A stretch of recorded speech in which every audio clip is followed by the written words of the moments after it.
Hi friends, ఎలా ఉన్నారు? ఈరోజు నేను గోంగూర పచ్చడితో మీ ముందుకు వచ్చాను. కావాల్సిన ఇంగ్రీడియంట్స్ చూడండి. రెడ్ చిల్లీ, జీలకర్ర, ఆవాలు, వెల్లుల్లి, సాల్ట్. ఒక 4 కట్టలు గోంగూర తీసుకున్నాను నేను ఇక్కడ. ఆ 4 కట్టల గోంగూరని శుభ్రం చేసి పక్కన పెట్టుకోవాలి.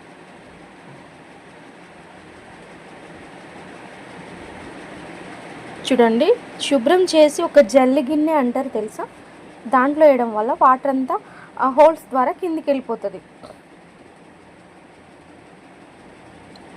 కళాయిలో ఆయిల్ 2 టేబుల్ స్పూన్ అండి, కావాల్సినంత యాడ్ చేయండి. ఆయిల్ వేసాక చూడండి, ఇంట్లో అయితే నాకు ఆనియన్స్ కావాలి అంటారు. సో ఆనియన్స్ కూడా అయితే అంటే 1 వీక్ ఉంటుందిలేండి పచ్చడి. ఆనియన్స్ వేస్తున్నాను కదా అని మంత్స్ 2 మంత్స్ ఎక్కువ రోజులైతే అలా ఉండదు కానీ.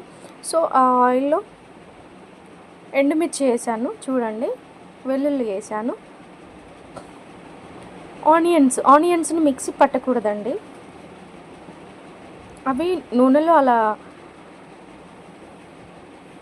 వేయించాక వాటిని పక్కకు తీసి పెట్టుకోవాలి. చట్నీ అంతా మిక్సీ పెట్టినాక ఫైనల్లో వీటిని యాడ్ చేయాలి. చట్నీ అయిపోయాక ఫైనల్లో చట్నీలో వేసి కలిపి యాడ్ చేసి అలా తింటుంటే నోటికి మంచి తగులుతుంది అని అంటూ ఉంటారు ఇంట్లో. సో అదన్నమాట. చూడండి, నేను చిల్లీస్ అవన్నీ తీసాను, ఎండుమిర్చి తీసేసాక ఉన్న ఆయిల్లోనే నెక్స్ట్ గోంగూర ఉంది కదా, మనం క్లీన్ చేసి పెట్టుకున్న గోంగూర ఆకులు కూడా అందులో వేయాలి. వేసేసి చూడండి, కిందికి పైకి ఇలా తిప్పుతూ ఉండాలి. అంత ఈవెన్గా ఏమంటారు ఫ్రై అవ్వాలి మొత్తం కూడా. సో చూడండి, ఎంత ఆకేసినా కానీ ఆయిల్ అది కొంచెం వేగేసరికి ఎలా అవుతుంది, చాలా తక్కువ క్వాంటిటీ అయిపోయింది. చూడండి, కలర్ కూడా చేంజ్ అవుతూ ఉంది. సో చేంజ్ అవుతూనే ఉంటుంది.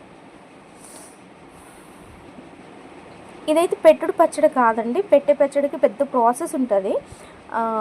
నేను మళ్ళీ ఎప్పుడైనా వీడియో తీస్తాను, అది 2 మంత్స్ అలా నిలువ ఉంటుంది. సో ఇదైతే చాలా ఈజీ అని కాబట్టి దీన్ని చూస్ చేసుకున్నాను, చాలా త్వరగా అయిపోయిద్ది అని.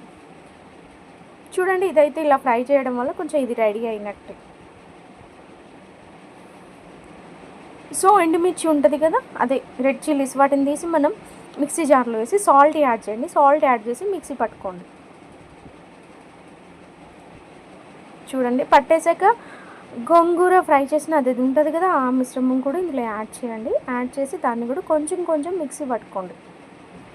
మిక్సీ పట్టాక కొంతమంది తాలింపు వేస్తారు, ఎండుమిర్చి వేసి జీలకర్ర వేసి కరివేపాకు వేసి సంథింగ్ చేసేస్తారు, వాళ్ళ ఇష్టం. నాకు ఆయిల్ కొంచెం ఎక్కువ అనిపించింది స్టార్టింగే, సో అందుకే నేను అలా తాలింపు ఏం పెట్టలేదు. చూడండి, చట్నీ రెడీ అయింది. వేడి వేడి అన్నంలో ఇలా కలుపుకొని తింటే టేస్ట్ ఎంత బాగుందో. నేను దీనికి కొంచెం ఇంట్లో ఉన్న పప్పు యాడ్ చేశాను. పప్పు, మ్యాంగో పికిల్, అది కూడా మ్యాంగోస్ ఉంటాయిగా, వాటిని కూడా నేను ఈ మధ్యలో చట్నీ పెట్టాను. సో అది యాడ్ చేసుకొని కలర్ఫుల్గా తింటున్నానండి. మీరు కూడా ఇలా ట్రై చేయండి. Thanks for